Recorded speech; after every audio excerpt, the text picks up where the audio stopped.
Nining pagsugod sa klase sa ikaduhang tuig sa pandemya, mga eskwelahan o mga ginikanan uban ang ilang mga anak inanay na nakasagop sa pamaagi basta lang nga dili mabiyaan ang pagkabot og edukasyon. Nagpabilin gahapon sa modular learning ug online learning ang sistema sa pag-eskwela sa mga bata.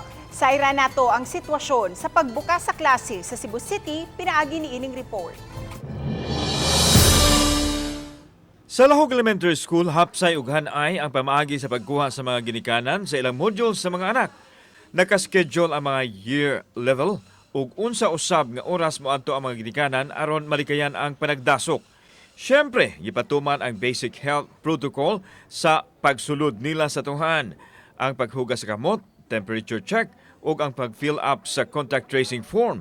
Kining magtiayon giuban ang duha nila ka mga anak kay wa kunoy kabinlan sa ilang balay. Kayanon na jud para sa ilang kaugmaon. Gihapnig usab ni ining mga ginikanan ang nakuhang module ug ang mga school supplies nga gamiton sa ilang mga bata. Naka-adjust na kuno sila base sa ilahang kasinatian sa miaging tuig. Gigaydan sa mi sa mga kuan sir kanang maestra. Haron sad mi nga dili pod mi magka kanang sige na dili sad mi magka salimuang og tudlo sa mga anak sir ba. Ang Lahog Elementary School adunay mokapin sa 5,000 ka matinunan sa miaging tuig ug gilauman nga mas mudaghan pa karong tuiga tungod kay daghan gikan sa pribadong tunghaan ang mibalhin kanila. Aduna usab sila 160 ka mga magtutudlo. Ang ato mga teachers, gischedule na nato sila since we follow the arrangement, alternative work arrangement nga 2 days on-site, nga 3 days work from home.